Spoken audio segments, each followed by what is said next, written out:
some of these experiences actually led to or abetted their overt politicization. I'm thinking of excellent description by Mr. Rajarao, right, who sort of talked about Chinese, his sort of first-hand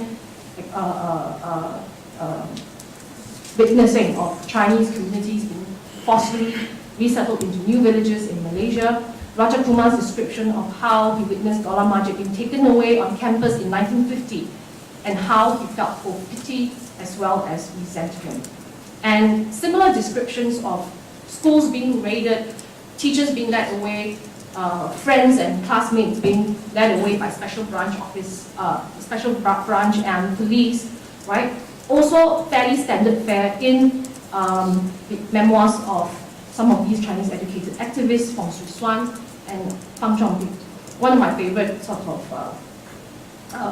pieces. In fact, I think the highlight of Fang Zhongbi's memoirs. I know people are reading for possible sort of descriptions of him meeting LKY, so on and so forth, which apparently sort of he didn't describe in great detail. But one of the highlights of that memoir for me was Fang actually talking about how he was actually not at all politically engaged when he was in school, because he was too busy drifting in and out of school, making money and trying to sustain his education at the same time.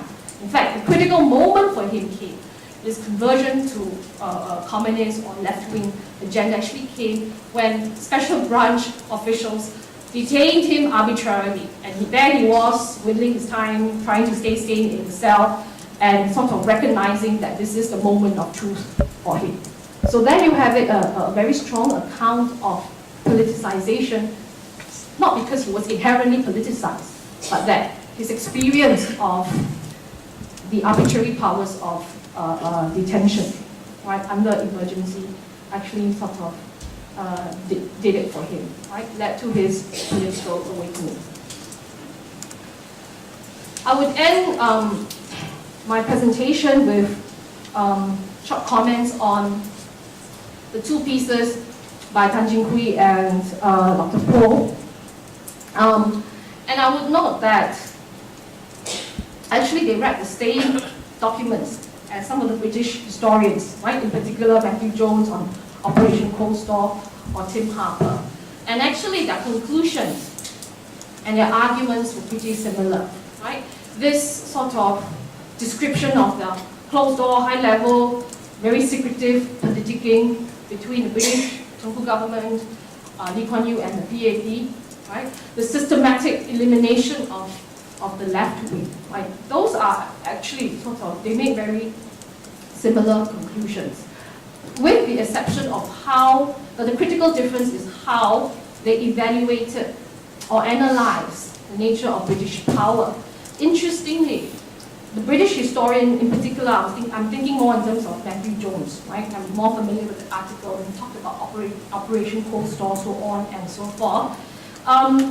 He actually sort of put more agency, right, in hands of the Tunku, in LKY, and basically argues that towards the end, with the formation of Malaysia in '63, merger and so on and so forth, the British were basically checkmated, right, by these two political elites that they had personally chosen. And they were basically outplayed, outflanked, whatever, so on and so forth. So there was an attempt at trying to circumscribe the agency of the colonizer, right? Not so for Mr. Tan and for Dr. Poh, right? They, at the risk of overplaying the power, the agency of the British, right? Where they came from was sort of as victims or as people who felt most keenly, most intimately, most personally the effects of the colonizer's message, the colonizer's power. And so for me, right, to end this, the Fajar Generation reads like a collective political biography of those who felt most keenly and personally the dark side of the nation-building project in the mold of British colonial nationalism. Thank you.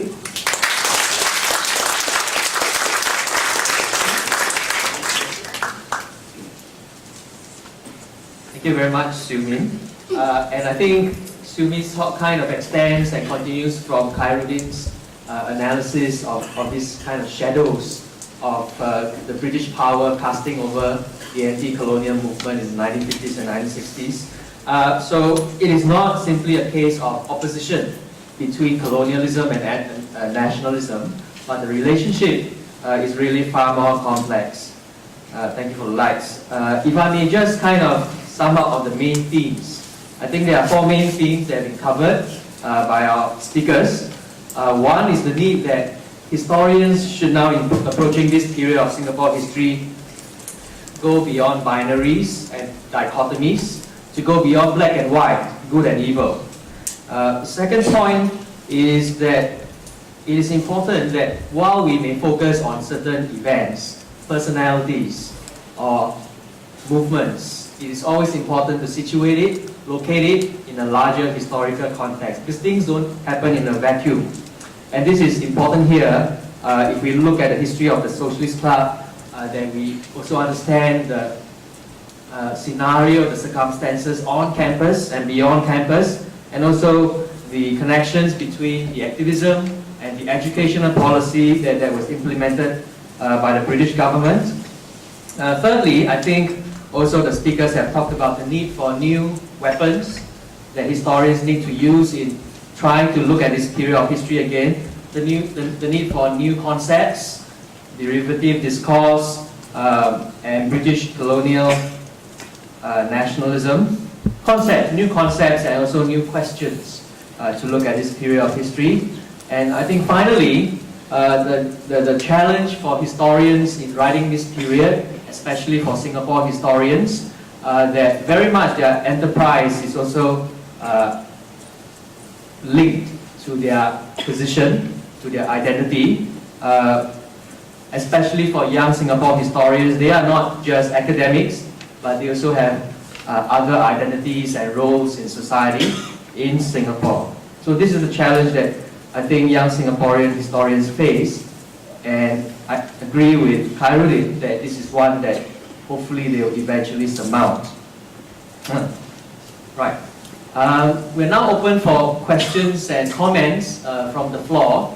I'll ask you to come to the center of the room where there's a mic, and you can pose a question or a comment and direct the comments or questions to either one or more of the speakers. Prof.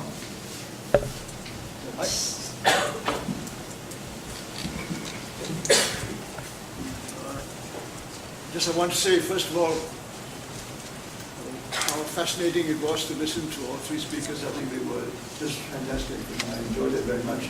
When you were outlining some of the main points, I just wondered whether just from the three speakers, whether there was in fact a Fajar generation, or there should be Fajar generations, or maybe we are recognized, at least from what I hear, even from what I hear from the three speakers, apart from my own feelings about this, that there were differentiated generations, and they were differentiated in a way by British policy, but also by the local response to British policy. For example, I'm reminded from the account of the education plans and so on, that already reflects something that happened after the war, and that is the determination that Singapore should be separated from the Federation of Malaya. Now, that is a very big juncture. In other words, there was a generation that grew up in the context of the state settlements, FMS, and the other Malay states. There was one kind of mentality behind them, a mindset. The post-war generation to separate Singapore from the Federation of Malaya, and then to form the Federation of Malaya after the Malayan Union, form the Federation of Malaya, I think gave rise to a different generational, at least understanding. And the British policy from the education plan, if you compare that with what they were planning for Malaya, for the Federation of Malaya, I think there's some clear distinctions there. There actually is a difference. And how that affects those of us who are at the University of Malaya, as students from both Malaya and Singapore, I think is a good question to ask. And I'm not myself sure if that Fajar generation was one generation, but they were